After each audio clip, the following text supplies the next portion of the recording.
Hello दोस्तों, तो इस वीडियो में हम लोग डिस्कस करेंगे एक विद्युत द्विध्रुव के कारण किसी बिंदु पर कितना विद्युत विभव उत्पन्न होता है। क्लियर है डियर?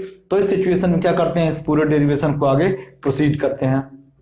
तो फर्स्ट ऑफ ऑल डियर दिया गया हमारे पास विद्युत द्विध्रुव। क्या दिया है? विद्युत द्विध्रुव। तो इस केस में हम मानेंगे एक हमारे पास क्या है, इलेक्ट्रिक डाइपोल। अब इस इलेक्ट्रिक डाइपोल का ये क्या है, माइनस क्यू चार्ज है और ये क्या है, प्लस क्यू चार्ज है। अच्छा जी, इस केस में इसका नाम देते हैं ए और इसका नाम देते हैं बी। क्लियर है? और इस दोनों का जो मीन पॉइंट है डियर, उस मीन पॉइंट का नाम देते हैं सी। क्या देते हैं डियर? सी।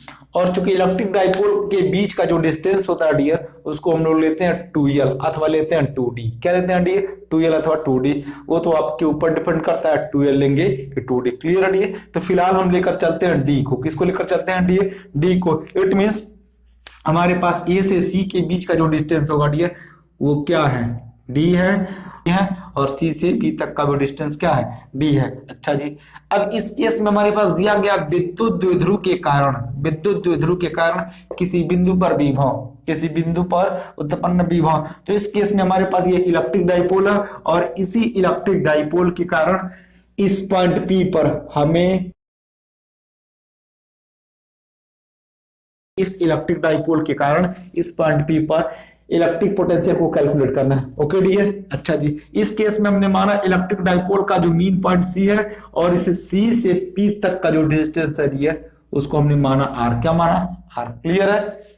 अच्छा जी, अब इस डेरिवेशन को करने के लिए हमारे पास बेसिक फॉर्मूला क्या याद होना चाहिए, उसको मैं बताता हूं। चूंकि विद्युत द्विध्रुव हमने बताया आप लोगों को,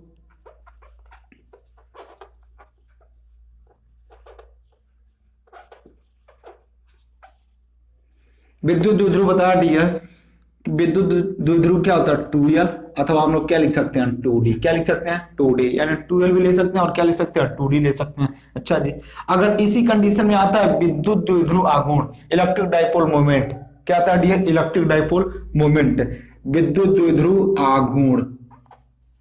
तो आघूर्ण के केस में हमारे पास फॉर्मूला क्या बनता है डियर, 2ql। क्या बनता है डियर? 2ql। अगर 2l लेंगे तो 2ql आएगा और d लेकर चलेंगे तो क्या आ जाएगा, 2qd। आई होप ये पूरा फंडा क्लियर हो रहा होगा। और one of the most important जो बात है डियर, कि एक बिंदु आवेश के कारण उत्पन्न विद्युत विभव कैपिटल V इक्वल टू होता है 1/4 pi epsilon not into Q अपान क्या होता है, R। क्लियर है डियर? एक बिंदु आवेश के कारण उत्पन्न विद्युत विभव V इक्वल टू क्या होता है, 1/4 pi epsilon not into Q अपान क्या होता है, R। क्लियर है? अच्छा जी, इस केस में डियर हम क्या करेंगे, लिख सकते हैं कि प्लस क्यू आवेश के कारण इस बिंदु P पर कितना विभव उत्पन्न होगा, और सिमिलरली इसी प्रकार लिख सकते हैं माइनस क्यू आवेश के कारण इस बिंदु P पर कितना विभव उत्पन्न होगा। तो लिख सकते हैं हम लोग यहाँ पर प्लस क्यू आवेश के कारण उत्पन्न विद्युत विभव अकॉर्डिंग टू दिस फॉर्मूला लिख सकते हैं dear 1/4 pi epsilon not into Q upon, क्योंकि कॉमन सेंस की बात है डियर, लिखे हम प्लस क्यू आवेश के कारण।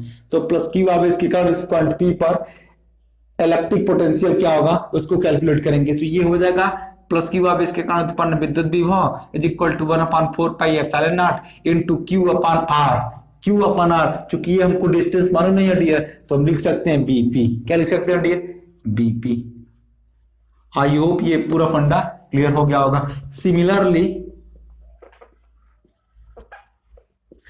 डियर लिख सकते हैं माइनस क्यू आवेश के कारण। क्या लिख सकते हैं? माइनस क्यू आवेश के कारण। तो लिख सकते हैं माइनस क्यू आवेश के कारण उत्पन्न विद्युत विभव is equal to according to this formula 1/4 pi epsilon not into Q upon, चूंकि इस माइनस के कारण उत्पन्न विद्युत विभव यहाँ पर हमको कैलकुलेट करना डियर, तो ये भी डिस्टेंस हमको मालूम नहीं है, तो इस डिस्टेंस को लिखना चाहे तो लिख सकते हैं डियर AP। क्या लिख सकते हैं? AP।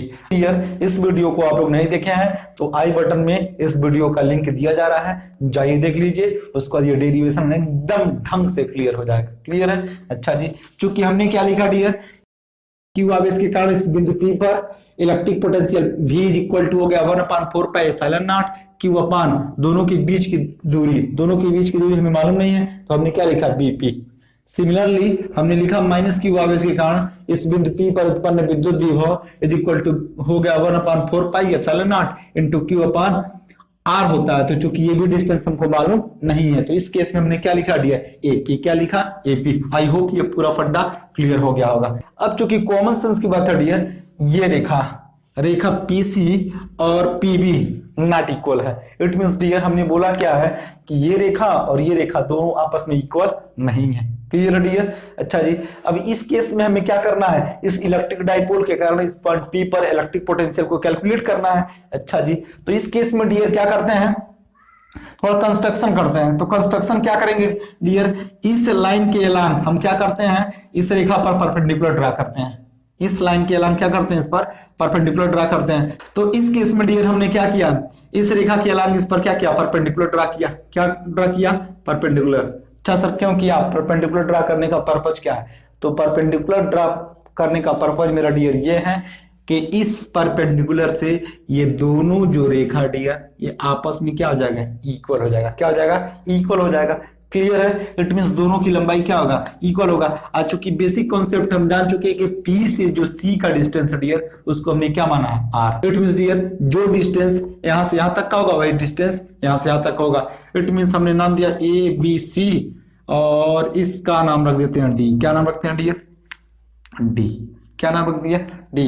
अच्छा जी, अब इस केस में डियर हमारे पास ये परपेंडिकुलर हो गया।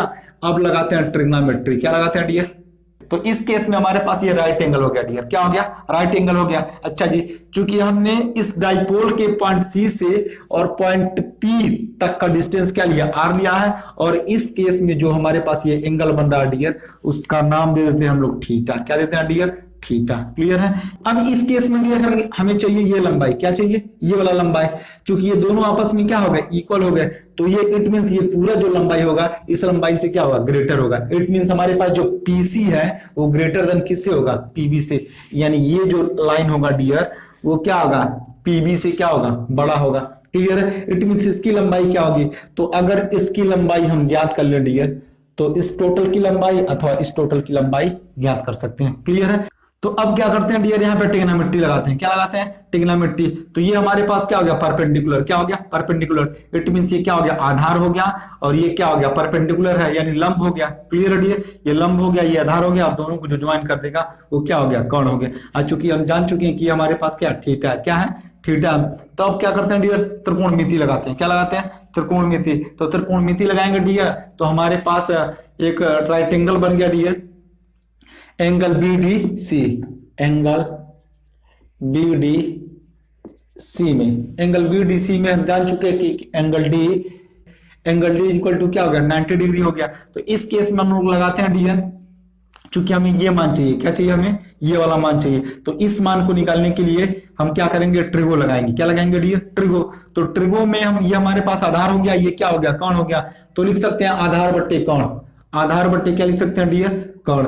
तो आधार बट्टे कोण, आधार बट्टे कोण, आधार बट्टे कोण को हम लोग लिख सकते हैं कॉस थीटा। क्या लिख सकते हैं डियर, कॉस थीटा। तो आधार का मान हमारे पास क्या है डियर, डीसी। क्या है, डीसी। और कोण का मान चूंकि हमारे पास क्या निकल चुका है, डी इज इक्वल टू क्या हो गया, कॉस थीटा। इट मींस अगर डीसी का मान निकालना चाहे डियर तो डीसी इज इक्वल टू हो जाएगा हमारे पास D cos theta. DC is equal to क्या होगा dear, D cos theta. I hope पूरा फंडा क्लियर हो गया होगा।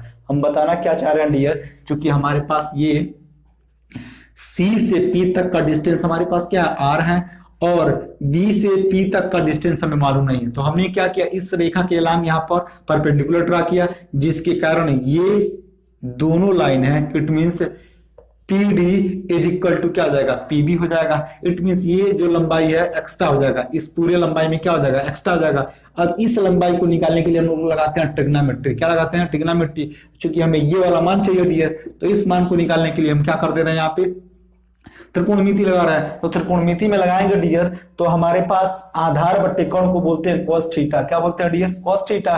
तो हमारे पास आधार का मान क्या है, डीसी है, और कोण का मान क्या है डियर, हमारे पास बीसी है, और बीसी का मान बीसी नहीं है डियर, क्या है, डी है। तो ये हो जाएगा डीसी बट्टे D is equal to cos theta. चूंकि हमें मान चाहिए डियर डीसी का, तो डीसी इज इक्वल टू क्या हो गया, डी cos थीटा। क्या होगा dear, D cos theta. It means इस प्लस क्यू आवेश के कारण हमने क्या लिखा डियर, प्लस क्यू आवेश के कारण लिखा है उत्पन्न विद्युत विभव is equal to 1/4 pi epsilon not into Q upon क्या है, बीपी, इनटू क्या लिखे हैं, क्यू अपन बीपी। अब देखिएगा डियर यहाँ पर one of the most important line क्या है, तो लिख सकते हैं प्लस क्यू आवेश के कारण उत्पन्न विद्युत विभव is equal to 1/4 pi epsilon not into Q upon BP. क्या लिखा डियर हमने, बीपी। क्या लिखा डियर, बीपी। अच्छा जी, अब इस डिस्टेंस को ज्ञात करना है डियर, तो हम क्या कर देते हैं, इस पूरे लेंथ में से अगर इतने को घटा दे लिए तो ये वाला पूरा मान निकल जाएगा। वन मोर टाइम रिपीट करते हैं डियर, अगर हमें इतने का मान चाहिए, कितने का मान चाहिए, इतने का मान चाहिए, तो इस केस में डियर क्या कर देते हैं, इस पूरे में से अगर ये इतना घटा दें तो इतने का मान हम लोग निकाल लेंगे। क्लियर है डियर। और ये जो लाइन है डियर इसके क्या है, इक्वल है। तो इस केस में हम लोग डियर लिखना चाहें तो बीपी को हम लोग लिख सकते हैं डियर आर, और माइनस क्या लिख सकते हैं हम लोग, D cos theta, D cos theta. One more time, इसी लाइन को समझना डियर, अगर ये लाइन समझ गए यानी बीपी का मान समझ गए आप लोग और एपी का मान समझ गए, तो विद्युत द्विध्रुव के कारण कितना विद्युत विभव उत्पन्न होगा किसी भी पॉइंट पर, वो आप लोग बड़े आसानी से कर सकते हैं कैलकुलेट। क्लियर है डियर। तो इस केस में हमारे पास हमने बताया क्या है, चूंकि ये दोनों क्या इक्वल हो गया, तो इस केस में हमारे पास ये पूरा लंबाई क्या आर है और इतने का मान हमने निकाला, डीसी का मान क्या निकाला, डी कॉस थीटा। अगर इस पूरे लंबाई में से अगर इतना लंबाई घटा दें तो ये पूरा लंबाई निकल जाएगा और ये लंबाई इस लंबाई के क्या है, इक्वल है। सिमिलरली आगे बढ़ाएंगे डियर, तो हम लोग लिख सकते हैं माइनस क्यू आवेश के कारण उत्पन्न विद्युत विभव इज इक्वल टू क्या होगा, 1/4 pi epsilon not into Q upon क्या हो गया। अब एपी को समझना, किसको समझना डियर, हम किससे निपट लिए, बीपी से निपट लिए, हम निपटना किससे, एपी से। अगर इसको निपट लिए डियर, आई होप अगर इस एपी को निकालने में सक्षम होते हैं तो ये पूरा डेरिवेशन एकदम क्लियर हो जाएगा। ओके, तो इस केस में डियर हम एपी को निकालेंगे, किसको निकालेंगे, इस एपी को। क्यों, क्योंकि हमने लिखा क्या है, प्लस क्यू आवेश के कारण उत्पन्न विद्युत विभव इस पॉइंट पी पर और माइनस क्यू आवेश के कारण इस पॉइंट पी पर कितना विद्युत विभव उत्पन्न होगा। दोनों का सूत्र हमने यहाँ पर फार्मूलेट किया है। क्लियर है डियर। अच्छा जी, अब इस एपी का मान निकालने के लिए इस लाइन को क्या करते हैं, आगे प्रोसीड करते हैं। क्यों प्रोसीड करेंगे, क्योंकि इस लाइन के एलान क्या करेंगे, इस लाइन पर हम परपेंडिकुलर ड्रा करेंगे। क्या ड्रा करेंगे, परपेंडिकुलर। तो परपेंडिकुलर ड्रा करेंगे डियर, तो लुक लाइक ये हमारे पास क्या हो जाएगा, कुछ ऐसे परपेंडिकुलर हमने ड्रा कर दिया। It's okay dear. अच्छा जी, इस केस में हमारे पास ये थीटा, तो ये भी क्या हो जाएगा, थीटा होगा। क्या होगा, थीटा होगा। अब इस केस में हमारे पास ये 90 डिग्री हो गया। क्या हो गया डियर, 90 डिग्री हो गया। अगेन हम क्या लगाएंगे डियर, अगर cos theta according to this formula, यानी हमारे पास ये मान निकला डियर, हमने अभी को निकाला था डी cos थीटा। क्या निकाला था, डी cos थीटा। अगर ये डी cos थीटा तो ये भी क्या होगा, डी cos थीटा। अगर सैटिस्फैक्शन नहीं है डियर तो इसको भी निकाल सकते हैं, क्योंकि cos थीटा इक्वल्स टू होता है डियर आधार बट्टे क्या होता है कौन। चूंकि हमें यही मान चाहिए डियर, क्या मान चाहिए हमें, ये वाला मान चाहिए। क्यों, क्योंकि cos थीटा इक्वल्स टू क्या होता है, आधार बट्टे कौन। और चूंकि ये हमारे पास लंब हो गया, ये आधार हो गया और ये क्या हो गया, कौन हो गया, तो आधार का मान हम क्या मान लेते हैं, इसका भी नाम देते हैं हम डी हो गया, और इस पॉइंट का नाम हम दे देते हैं ई। इस पॉइंट का नाम क्या देते हैं डियर, ई। तो इस केस में हमारे पास ये क्या हो गया, लंब हो गया, ये आधार हो गया और ये क्या हो गया, कौन हो गया। According to this formula cos theta equals to आधार बट्टे क्या होता है, कौन। तो आधार का मान ये हो गया, कौन का मान ये हो गया। तो आधार का मान हम लिखेंगे डियर, आधार हमको चाहिए तो EC इक्वल्स टू हम लोग सिमिलरली लिख सकते हैं डियर, यहाँ पर सिमिलरली EC का मान निकालेंगे डियर, तो डी कॉस क्या हो जाएगा, डी कॉस थीटा। ये भी क्या हो जाएगा, डी कॉस थीटा। इसी के अकॉर्डिंग अगर इसको समझेंगे डियर तो इस वाले पॉइंट को समझ लेंगे। क्लियर हो गया। तो आगे जब प्रोसीड करेंगे डियर, तो चूंकि हमको यहाँ से C से P तक का डिस्टेंस हमारे पास क्या है, R है, और ये इसमें इतनी लंबाई बढ़ गई। क्लियर है। लेकिन इसके प्रीवियस में हमने डिस्कस करा दिया, तो R में से ये डिस्टेंस क्या हुआ था, कम हुआ था। क्लियर है डियर। R में से देखिए आप लोग डी cos थीटा कम हुआ था, लेकिन इस E पॉइंट से अगर P पॉइंट का डिस्टेंस अगर कैलकुलेट करेंगे डियर, तो इस केस में हमारे पास लिख सकते हैं AP का जो मान होगा डियर, AP का जो मान होगा डियर हमारे पास हो जाएगा, एक बेसिक कॉन्सेप्ट है डियर, हमने लिखा प्लस क्यू आवेश के कारण उत्पन्न वैद्युत विभव पॉइंट P पर। तो चूंकि ये हमारे पास पॉजिटिव चार्ज है तो ये हमारे पास क्या होगा, धनात्मक। क्या होगा डियर, धनात्मक। और चूंकि माइनस क्यू आवेश के कारण जो उत्पन्न विद्युत विभव होगा वो क्या होगा, ऋणात्मक। क्या होगा डियर, ऋणात्मक। क्लियर है। दोनों का जो रिजल्टेंट मान लेते हैं V, और इस केस में दोनों को हमें क्या करना पड़ेगा, ऐड करना पड़ेगा। तो ऐड करने की सिचुएशन में ये क्या माइनस है और प्लस माइनस का गुणा करेंगे तो क्या हो जाएगा, माइनस हो जाएगा। इट मीन्स इस दोनों को हम लोग क्या कर लेते हैं, एक दूसरे से घटा लेते हैं। तो ये हो जाएगा 1/4 pi epsilon not into Q upon क्या हो गया, R minus D cos theta, और माइनस जोड़ेंगे डी है, फिर भी क्या हो जाएगा, माइनस का साइन देगा। ये हो जाएगा 1/4 pi epsilon not into Q upon क्या हो जाएगा, R plus D cos theta, D cos क्या होगा, थीटा। क्लियर है। आगे जब प्रोसीड करेंगे डी है तो ये हो जाएगा हमारे पास, चूंकि कॉमन क्या है 1/4 pi epsilon not, 1/4 pi epsilon not, यहाँ पर भी क्यू है तो यहाँ पर भी क्या है, क्यू। इट मीन्स हम क्या करते हैं, Q/4 पाई एप्सिलॉन नॉट को कॉमन कर लेते हैं। किसको कॉमन करा dear, Q/4 pi epsilon nought, Q/4 pi epsilon nought. I hope पूरा फंडा क्लियर हो रहा होगा। बचा क्या, 1/r minus D cos theta, और यहां पर क्या बचा dear, 1/r plus D cos theta. Clear है डियर। अच्छा जी, क्योंकि दोनों का एलसीएम इक्वल नहीं है तो इस केस में क्या करना पड़ेगा, एलसीएम लेना पड़ेगा डियर। तो v इज इक्वल टू हो जाएगा हमारे पास Q/4 पाई एप्सिलॉन नॉट, और जब इसको कैलकुलेट करेंगे डियर तो इतने का गुणा यहाँ पे करना पड़ेगा, इतने का गुणा यहाँ पे करना पड़ेगा, तो ये हो जाएगा r plus D cos theta. Okay. अच्छा जी, चूंकि ये हमारे पास माइनस का साइन है, इसका गुणा करेंगे डियर तो ये प्लस है, किसका आ जाएगा, माइनस का, और ये माइनस है डियर तो किसका आ जाएगा, प्लस। तो ये जाएगा डी कॉस थीटा, और पूरे का अपान डियर हमारे पास क्या आने वाला है, चूंकि एक कोष्टक में a प्लस बी, दूसरे कोष्टक में a minus B, it means r का स्क्वायर और माइनस डी स्क्वायर इंटू क्या आ जाएगा, कॉस थीटा। क्लियर है। और चूंकि r और r दोनों क्या हो जाएंगे, कैंसिल आउट। क्यों, क्योंकि दोनों के साइन क्या है, अपोजिट है। तो इस केस में हमारे पास v इज इक्वल टू हो जाएगा डियर q अपन क्या हो जाएगा 4 पाई एप्सिलॉन नॉट इंटू ये बच जाएगा D cos theta, D cos theta क्या हो जाएगा 2d cos theta, 2d cos theta पूरे का अपान आर स्क्वायर और माइनस क्या हो गया डी स्क्वायर इंटू क्या हो गया कॉस थीटा। क्लियर है। अच्छा जी, अब एक बेसिक कॉन्सेप्ट है डियर, हमने बताया कि आप लोगों को विद्युत द्विध्रुव को क्या लेते हैं 2l अथवा 2d, और आघूर्ण जब भी कहेगा तो क्या आ जाएगा 2l 2ql अथवा क्या आ जाएगा 2qd। चूंकि हमने डिस्टेंस को क्या लिया 2d, क्या लिया डियर 2d, तो जो आघूर्ण बनेगा हमारे पास वो क्या हो जाएगा 2qd के इक्वल होगा। तो इस केस में डियर हम क्या कर सकते हैं 2qd को लिखना चाहे तो क्या लिख सकते हैं, इलेक्ट्रिक डाइपोल क्या होगा मोमेंट, यानी इतने को 2qd को लिखना चाहे तो लिख सकते हैं p, क्या लिख सकते हैं डियर p। आई रिपीट कि 2q क्या हो गया d को हम क्या लिख सकते हैं p। क्यों, क्योंकि p जो होता है डियर इलेक्ट्रिक डाइपोल क्या होता है मोमेंट होता है। इट मींस लिखना चाहे तो v इज इक्वल टू हो गया p पूरे का अपन क्या हो गया 4 पाई एप्सिलॉन नॉट, क्या हो गया डियर 4 पाई एप्सिलॉन नॉट, और इनटू क्या बचा यहाँ पे कॉस थीटा, क्या बचा डियर कॉस थीटा।